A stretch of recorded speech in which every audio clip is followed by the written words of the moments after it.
tahu di waktunya. Assalamualaikum warahmatullahi wabarakatuh. Alhamdulillahi wa kafa.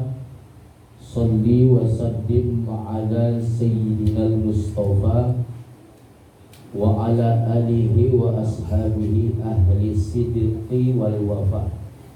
Ashhadu an la ilaha illallah wahdahu la syarika lah wa ashhadu anna sayyidana Muhammadan abduhu wa rasuluh alladzi la nabiyya ba'dah. Allahumma fasholli wa sallim wa karim wa majid ala sayyidina wa nabiyyina wa syafi'ina wa dhukhrina wa maulana Muhammadin wa ala alihi wa sahbihi ajma'in, amma ba'd. Ibu-ibu yang dirahmati Allah, bersyukur kita kepada Allah dengan ucapan alhamdulillahi rabbil alamin. Banyak kita sholawat dan salam kepada Rasulullah sallallahu alaihi wasallam. Mudah-mudahan kita yang hadir pada sore hari ini adalah daripada umatnya, juga keluarga di rumah ini dan keluarga kita di rumah yang mendapatkan syafaatul uzma di yauma la yanfa' malun wala banun illa man atallaha biqalbin salim, amin ya rabbal alamin. Jadi pernah saya menyampaikan begini, Bu, di jamaah beginilah saya, banyak juga tak mengaminkan. Ibu, mari kita bersolawat dan salam kepada Rasulullah. Mudah-mudahan kita mendapatkan syafaatul uzma di yauma la yanfa' malun wala banun, di hari kiamat, hari yang tidak berguna harta dan anak. Semua lari menyelamatkan diri masing-masing. Yang datang selamat menghadap Allah adalah hati yang salim. Amin. Semua bilang amin. Siapa yang tidak datang nanti di hari kiamat dengan hati yang selamat mendapatkan syafaat dari Rasulullah. Nah, adalah salah seorang jamaah yang tak menjawab. Ini tadi banyak sedongar tak menjawab. Apakah karena tadi masih agak apa juga tadi gara-gara masalah waktu kita memulai acara ini, ada yang bilang jam 2 begini. Tahulah saya kan? Sedikit juga. Salah satu jamaah pada saat itu, satu yang tak bilang amin. Pulang pengajian saya tanya, Bu, saya tadi mengawali tausiah saya, kita mengharapkan syafaat, banyak membilang amin, Ibu bilang tidak. Ya Ustaz, sudah dapat saya salin. Rupanya nama suami Ibu itu si salin. Jadi tadi yang tak mengaminkan, saya anggap suami Ibu salin saya. Nah, ibu-ibu yang dirahmati Allah, pada sore hari ini ya, tak pala lama-lama kalau Ustaz Somad memberikan tausiah ceramah, itu tertulis dalam botol mineral. Habis itu 60 ml, baca 60 menit. Kalau saya, Bu, pepatah lama, pepatah Tanjung Balai Melayu, ikan sopat, ikan gabus, lebih copat lebih bagus. Saya tak mau ikan kakap, ikan lele, banyak cakap bertele-tele. Saya mau ikan mujair, ikan sumbilang, begitu cair langsung pulang. Wallahi tallahi, Bu, saya kalau diundang ceramah, saya ya tidak mengharapkan amplop apalagi isinya, tapi yang diharapkan adalah jumlahnya, sadohnya. Nah, ibu-ibu yang dirahmati Allah Subhanahu wa taala, di dalam kitab Hilyatul Auliya, apa maknanya kitab itu? Perhiasan para wali-wali Allah.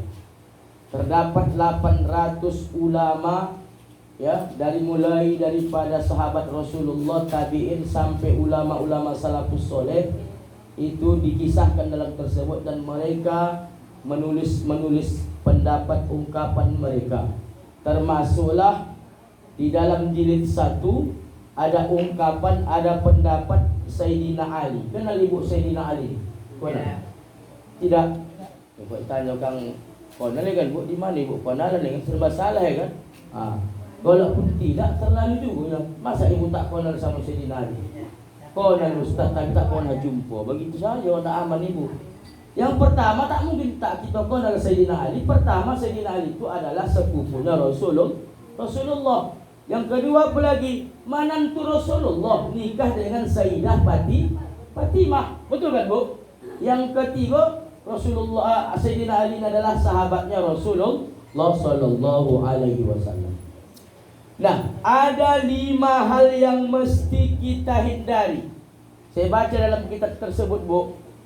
Andaikan kita menunggangi unta sampai unta tu tua, kita pun ikut tua, belum tentu dapat kita ini kalau kita tidak bersungguh-sungguh meraihnya ni sekaligus menghindarinya. Polan-polanlah kita, tak bisa kita hindari 5 ni, pinomat 4, 3, 2, 1. Tak lalu Ustaz, mak kalau tak lalu lagi yang tak tahu lah, Bu. Ya. Berusahalah kita step by step, perlahan demi perlahan, untuk dapat meraih sekaligus menghindari yang 5 hal ini, kata Sayyidina Ali radhiyallahu anhu karamallahu wajhah.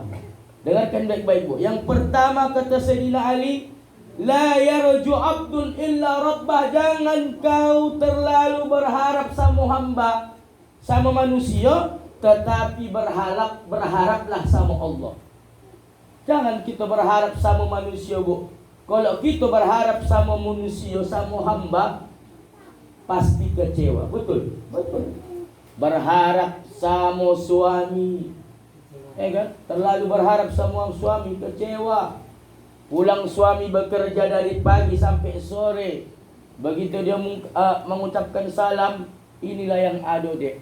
Sementara ibu sudah berpikir-pikir, kalau datang ke hang abang tu lakiku, ayahnya anak-anak, paling tidak sekian-sekian bisalah kubulikan ini dan itu. Nyatanya apa? Yang dapat saparoh pun tak sampai. Kecewa tentu. Mengapa kecewa? Karena kita terlalu menggantungkan harapan kita, terlalu berharap suami bekerja di rumah, dia nanti membawa uang sesuai apa yang sudah kita agendakan, yang kita catat untuk dibeli.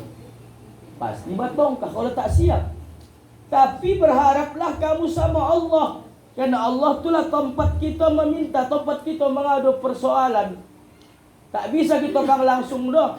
Begitu karang pulang suami, Assalamualaikum, Waalaikumsalam. Belum lagi kang duduk suami awak cair banget. Kalau tak kau jangan cair kau teh. Udah capek dia dari pagi kehojok bilang cair. Belum tentu kang apa yang dikehojokannya itu dapat hasil. Maka kata Sayyidina Ali, la yarju abdun illa rabbah. Ada tip, Bu. Kalau memang ada keinginan ibu selama ini, ya, mungkin suami awak ni tak peka atau macam mana pun, memang persoalan ekonomi yang masih biasa-biasa saja, adukan sama Allah. Tentu suami awak tak sakit hati, balik juga awak tak bisa dimarahinya. Kenapa? Karena ngadunya sama Allah. Minta sama Allah, ya Allah ya Rabb, 15 tahun kami nambah rumah tangga, ya Allah. Kan? Sajenggot omas pun belum dapat, ya Allah pun. Di belakang kawan tu suami kita, amin tu, tidak mikir pula. Kalau suami yang mangsud perasaan, dia berpikir. Tapi kalau ibu langsung, apanya bang, 15 tahun kita nambah rumah tangga ni, ya, tapi ingin aku nambah rumah, pasti mah. Tapi kalau ngadu sama Allah, pasti tak mah. Kenapa tak mah? Karena kita mengadu sama Allah. Berharap sama anak begitu juga tak bisa, Bu. Anak awak sekolahkan sampai perguruan tinggi, bakal hojo, begitu rumah tangga lupa sama awak, ya tak bisa. Berlalu kepingin anak awak jadi A, nyatanya orang tua nak jadi Z, tak bisa begitu. Tapi doakan mereka melalui Allah. Ya Allah ya Rabb, ku inginkanlah anak-anakku ni menjadi orang yang soleh dan soleha.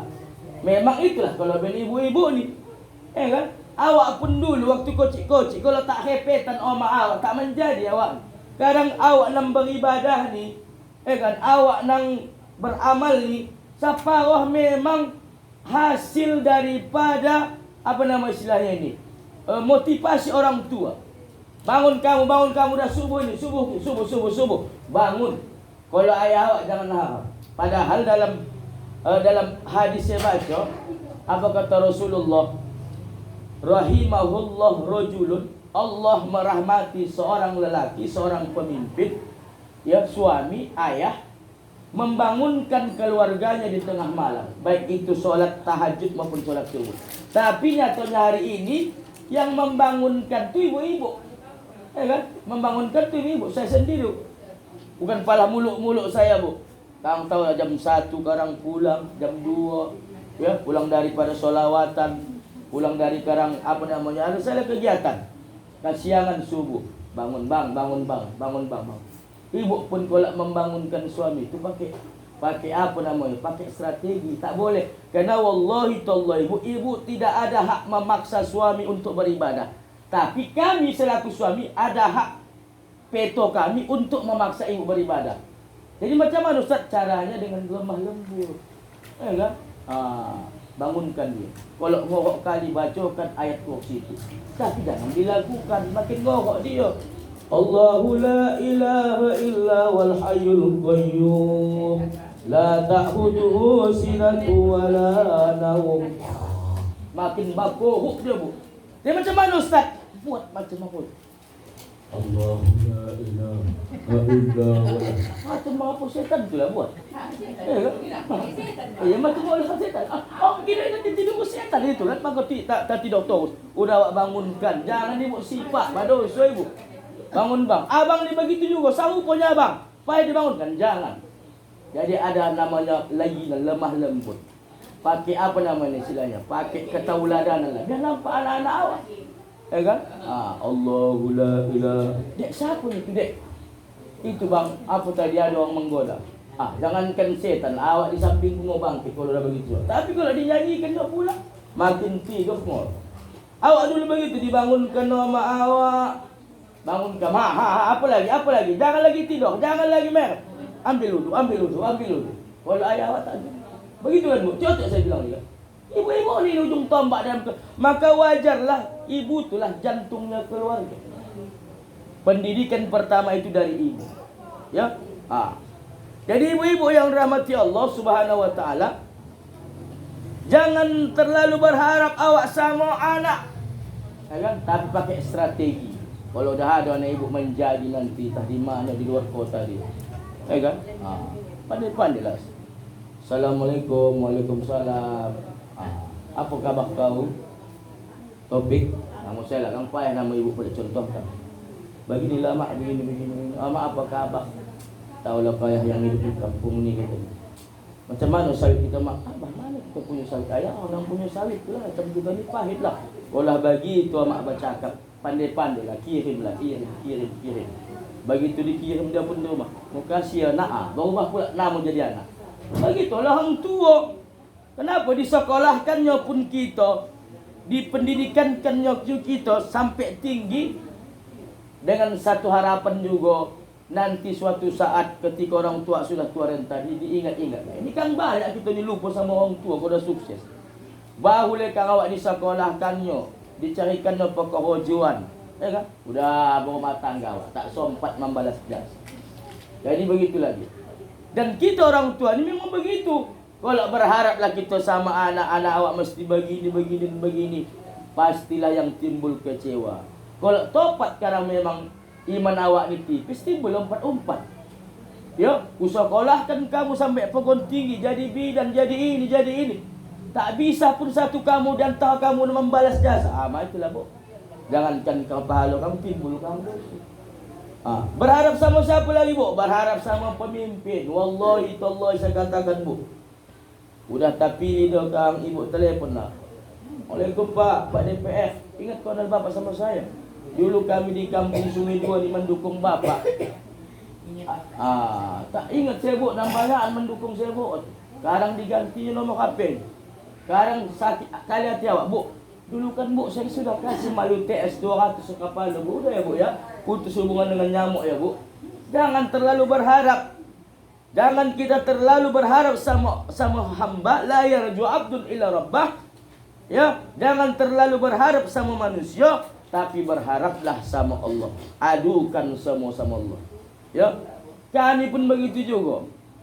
Ya, yang diundang ceramah ni tak bisa terlalu berharap sama jamaahnya. Ada kang memang jamaah ni kang tak sanggup sawam kau akan menengok amplopnya tak wujud macam tak yakin. Ada kang ya begitulah. Dan jangan awak berharap kalau nak memberikan ceramah ni jamaah tu mesti mengangguk. Ya mesti berterima. Ada kang jamaah ni kang menengok tampang ustaz tu saya tak suruh ni. Tak suruh ni. Inilah pula ceramah. Mohon maaf. Ya kan? Jangan kita terlalu berharap macam ibu ni lah yang berkeluarga dalam arisan. Ya kan? Giliran sakit kang tak ditengok orang awak. Kecewa awak? Tak kecewa. Begitulah manusia. Selagi hebatnya awak, Bu, kakanda, bunda, apa kabar bunda? Ya, siap ni perintah. Kau nak lagi naik daun awak, ya kan? Lagi menjabat suami awak, awak jadi isteri pejabat, mulailah kakanda. Apa instruksi kakanda? Biar cair duit ni. Kalau sudah tapu awak, tak kenal lah yang di WA pun kau tak menjawab lah. Itulah terkenal di Tanjung Balai ni, ABS, asal bapak senang. Berharap Pak, berharap. Kecewa. Diundang kawan awak tak datang. Yang tegalah kamu, jam satu paguritan, satu harisan kita kamu diundang, kamu tak datang. Tapi janganlah kita terlalu berharap sama hamba. Kalau kita terlalu berharap sama hamba manusia kita inilah, pasti yang datang adalah kecewa. Tapi berharaplah sama Allah Subhanahu wa ta'ala. Kenapa, Bu? Karena belum tentu apa yang kita tuju tu, apa yang hendak kita ingin pasti tercapai. Kenapa? Allah menjamin doamu, bukan engkau yang menjamin permintaanmu. Sekarang awak minta apa pun belum dikabulkan. Kenapa? Karena yang menentukan, yang mengabulkan seluruh doa kita adalah Allah. Maka semuanya adukan sama Allah. Persoalan. Nabi-nabi Allah, Nabi dan Rasul-Rasul Allah punya masalah. Tapi Nabi Ayub sakit 18 tahun, penyakit kulit. Dia ngadu sama Allah. Nabi Yakub punya masalah, Nabi Ibrahim punya masalah, ngadunya sama Allah. Kita kau Allah, itu Allah ibu. Kalau punya masalah kah, ngadunya kamu ke media sosial. Pahit kali hidup ni bah. Pahit kali hidup ni bah. Kan? Buat status kamu. Ya, bukan pertemuan yang ku sesali, yang ku tangisi. Bukan perpisahan yang ku tangisi, tapi pertemuanlah yang ku sesali. Bapa tu kang awak sendiri pada nak punya suami. Sibuk lamang komen. Mana suaminya dek? Udah ku tukar tambah bang ke dia leh. Jobu. Jadi jangan kita terlalu berharap untuk menggapai sesuatu, ya. Karena mengapa belum tentu yang kita raih itu dapat terwujud. Dan ada kasidah, Bu. Itu bagus dalam apa kira-kira kasidah Ustaz? Kalau jolek suara saja ni Bu cari kepala ya. Jangan dipaksa berlari cepat, awas terjatuh, badan terhempas. Maksud dituju belum tentu dapat, benda di tangan habis terlepas. Maksud dituju belum tentu dapat, benda di tangan habis terlepas. Inilah kita manusia ni tak puas. Sudah punya rumah, ondak rumah, sudah bangun rumah, tingkatkan lagi, habis membangun, habis umur membangun. Begitu inna lillahi wa inna ilaihi rajiun diumumkan di masjid, paling Bu wallahi 24 jam lah jenazah ibu bisa ditampung di rumah mewah begitu. Ada pun ibu dongak keluarga kita meninggal lebih 24 jam. Tidak ya. Istrinya, cobalah yang kebumikan kamu. Anak begitu juga. Ya tak ada. Sibuk membangun, sibuk menambah harta dan demi harta, bukan dan dibawa. Begitu juga lah saya. Apalagi Ustaz, gantilah kereta Vario tu. Ibu jual lah Kang Vario ni kan Bu. Ini bukan curhat Bu, yang menceritakan, menyentuhkan paham ya, menukatkan paham. Dibolikanlah kalau lebih tinggi, lebih banyak lah bisa penumpang. PCX 10 juta. Begitu ansuran 4 bulan, macet, kono tarik dia lah. Itulah kata lagu tadi. Kan? Maksud dituju belum tentu dapat. Saya sudah mengorbankan Vario saya jadi DP, PCX yang saya angsuh dibalik ditarik dia lah. Itu tadi. Itu begitu. Kan? Berkorban dan berkorban. Semuanya hendak diboli. Udah ada HP, hendak HP baru. Udah gorden baru, hendak gorden baru lagi. Apa lagi? Udah ganti tudung jendela lagi. Sibuk. Makanya Bu, apalah salah satu yang pantas kita tauladani dari Rasulullah ketika kita dulu merayakan Maulid, yaitu bentuk bersyukur Rasulullah. Orang Rasulullah itu manusia yang yang senantiasa bersyukur dengan Allah, kepada Allah. Maka kita nak contoh itu, mohon maaf ibu ni. Ya, jadilah orang-orang yang bersyukur terhadap suami. Tak bisa ibu bilang tu aku dulu baca itu sama kawan-kawan. Dulu sebetulnya tak sama abang kau aku dah. Ya kena dijodohkan dengan kami ni. Ada jodohku dulu. Calon kedua Leman tu. Belum tentu kalau ibu tak kawin sama suami ibu atau orang lain, belum tentu itu jauh ibu. Ya kan? Maka ibu-ibu yang dirahmati Allah Subhanahu wa taala, itu tadi la yarju abdun illa rabbah. Jangan terlalu berharap sama hamba. Masing-masing ni kita sudah punya rezeki yang ditentukan oleh Allah Subhanahu wa taala. Nah, yang kedua, ibu-ibu yang dirahmati Allah, la yahupu illa dambah. Jangan kau merasa dihantui, ditakuti akan dosa-dosamu yang lalu. Apa pahamnya, Bu? Kalau di dalam kitab Nasuhul Ibad, Imam An-Nawawi Bantaning mengatakan ada 4 tanda orang yang bahagia. Ciri orang yang bahagia, salah satunya adalah untuk dosamu ingat-ingatlah. Kenapa? Supaya timbul mawas diri, introspeksi diri, tidak terjatuh ke lubang yang sama. Buah pisang tak berapi, pohon pisang tak akan berbuah 2 kali. Itu yang katanya, diingat dosa supaya kita mawas diri. Oh, maaf aku dulu begini. Tapi kalau pendapat yang ini lain pula. Jangan kita merasa dan ayolah cik kita arisan. Tak lalu banyak kali dosa. Malu aku. Aku ni pemaksiat. Tak bisa begitu.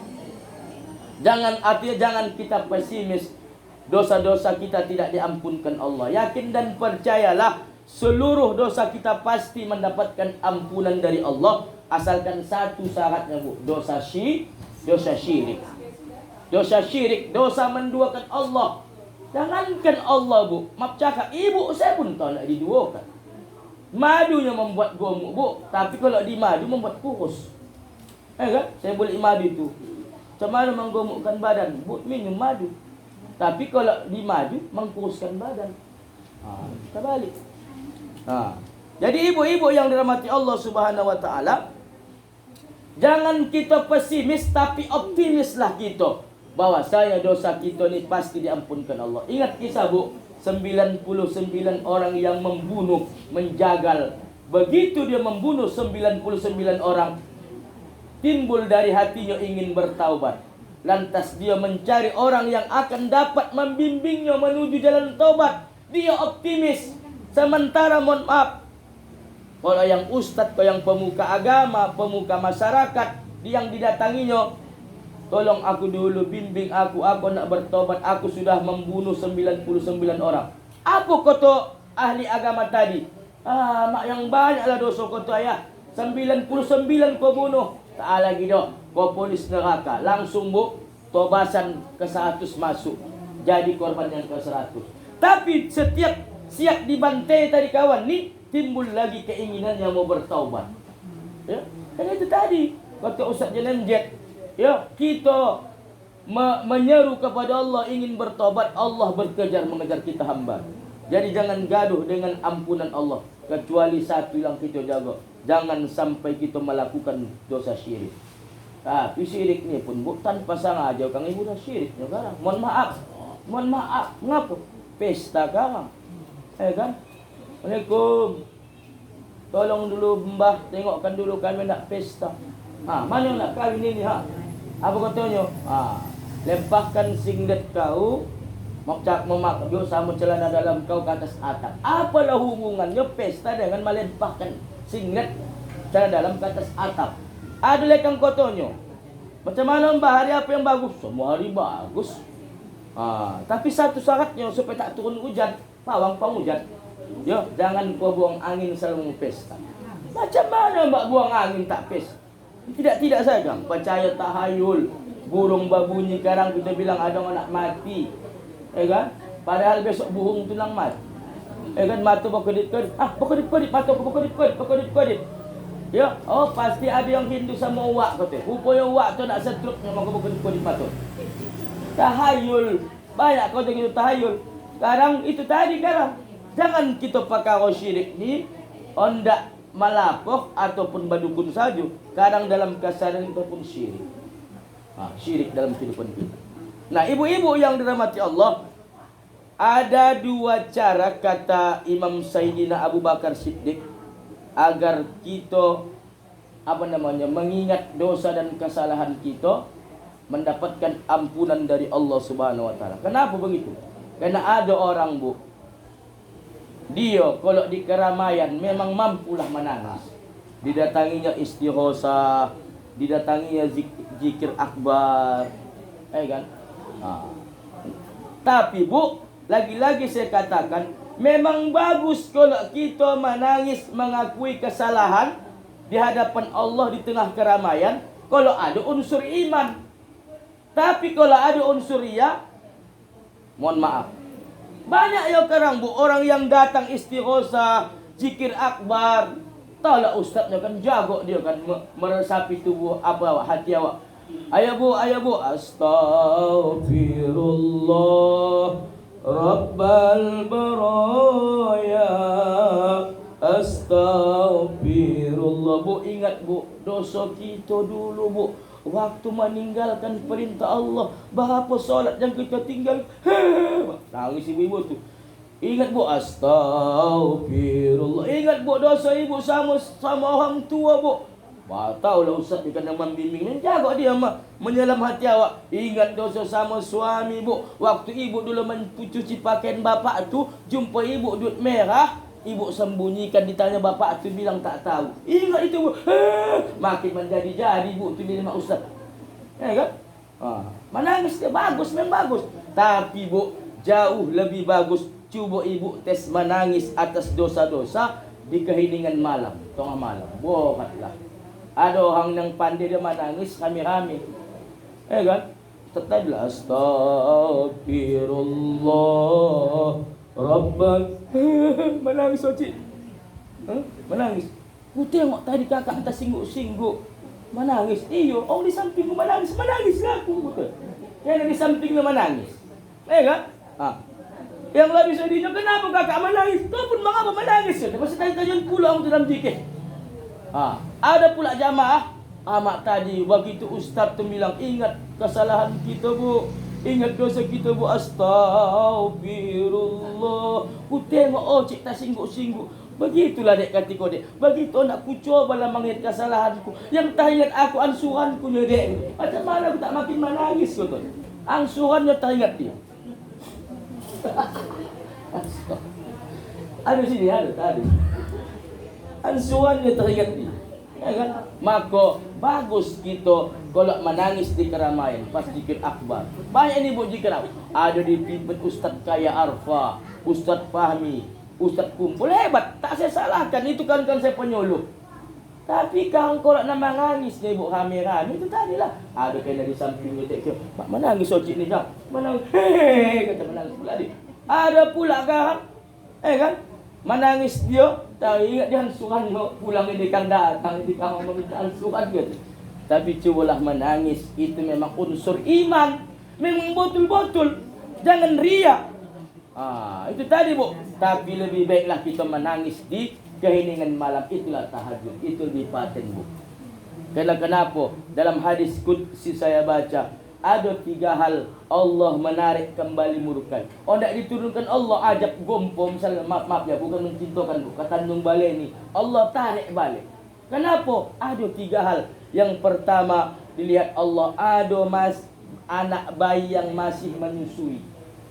Ada ibu sini masih menyusui, bagus. Ini termasuk Bu, begitu ibu bangun tengah malam anak menangis menyusui, ini termasuk Allah tarik murkanya. Ada lagi tuh ibu-ibu yang ikut arisan itu masih ada lagi anak bayinya, tak jadi Allah turunkan azabnya, balanya.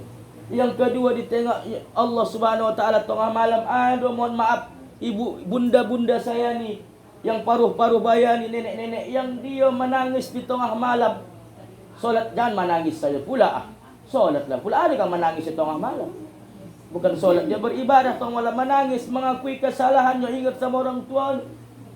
Begitu nak diturunkan Allah balanya ke Tanjung Balai ni, tak jadilah jang. Masih banyak lagi hari Senin hari Minggu tu yang tengah malam solat tahajud, bermunajat kepadaku, memohon ampun, bertaubat, tak jadi. Yang ketiga, anda Allah turunkan azab ke Tanjung Balai ni, tak jadi. Ditengok Allah masih ada hewan-hewan melata mencari makan. Jadi Bu, kata Ustaz Jenem Jet sampai orang balik, kenapa lah bala turun? Tak balik pula hadis qudsi ni dibuat. Ya, diturunkan Allah, goram Allah jam. Mengapa tak balik ikut? Mengapa? Bayi-bayi dibunuh. Kan Bu? Bayi-bayi dibunuh. Kalau di zaman Nabi Musa, Fir'aun bermimpi dari tukang nuzumnya. Ada nanti laki-laki yang menggantikan kekuasaan kau. Bunuh anak laki-laki. Di zaman Nabi Muhammad, anak perempuan dibunuh hidup-hidup. Termasuk Sayyidina Umar. Tapi anak sekarang bu, tak jolas laki-laki perempuan. Kata Ustaz lanjut jugalah. Kalau kendaraan tabrakan kemeknya ke dalam. Kalau anak lajang awak gadis gitu, tabrakan ke luar. Itu tadilah dibunuh ya. Orang tua menyusui tengah malam. Tak balik ikut. Apa maksud paham tu Ustaz? Sekarang banyak rumah-rumah maksiat. Yang pelakunya kalau kita tengok bu, sudah bersuami, sudah beristri. Mohon maaf. Lihat, bang anak 3, bang anak 2. Ada kang lakinya, bininya di Malaysia, lakinya di Malaysia. Mohon maaf. Ya. Mengapa berkorang sekali Ustaz? Memang kita tak mahu halus bu. Ya. Nah ibu-ibu yang dirahmati Allah Subhanahu wa taala. Apa lagi cara kita bu supaya timbul dosa kita ni? Artinya kita merasa dapat ampunan dari Allah, banyak kita takziah. Salah satu kata Sayyidina Abu Bakar, ondak macam mana supaya dosa kita ni dapat ampunan? Kita ingat mati, banyak kita menengok takziah. Tengok bu, kalau perlu pegang ibu tangan mayat, badan mayat, wih maknan dingin ayah, dingin ayah, dingin ayah. Bagilah aku besok ayah. Ini 3. Kalau kita kang takziah, udahlah ibu-ibu tu berduka ditanya, "Hoyo cik, apa yang sakit abang tu? Tak tahu kami ada seminggu ni begitu dia malam rumah sakit. Jembau tu meninggal cik. Jam 8 pagi lah. Ni apalah kamu buat kawan? Ni ambulan lah. Kapan kamu ditanya kawan ni, dia lagi berduka. Gila bertanya. Tapi yang betul adalah bacakan doa, bacakan Quran. Jangan kita banyak bertanya. Kita kan kombuh di tempat takziah, kombuhnya kita tokan. Pada Al-Quran tu mengangguh, ku tengok begini-gini. Udah saya buktikan itu, bu. Saya buktikan Al-Quran tu kan dibuat ahlu musibah banyak, tapi yang membaca keluarganya saja. Ibu kan paling nak bertanya, apa sakit bapak tu begini-begini. Tak singguk-singguk juga. Kepala sakit ada kakak. Makin bawah juga. Tak singguk-singguk juga lah ni. Nah ibu-ibu yang dirahmati Allah Subhanahu wa taala. Kemudian kata Imam Abu Atiyah, ada juga cara. Kenapa? Ingat umur kita bu, ingat usia kita. Secara zahir memang bertambah, tetapi secara hakikat berkurang jatah kita. Tak ada manusia bu yang bertambah umurnya makin cantik. Wallahi tallahi. Tapi Ustaz, ada sekarang caranya glowing betul. Muka nang putih bu, katik tetap hitam. Kita sibuk menata wajah, tapi tak sibuk menata hati. Itu kata Ustaz Abdul Somad. Wajah ditata macam mana supaya macam mana bapak-bapak tu tak dicari, tak ditangkap kepala kau. Ada cara bu, dibilang Ustaz Somad. Kalau mama asa ibu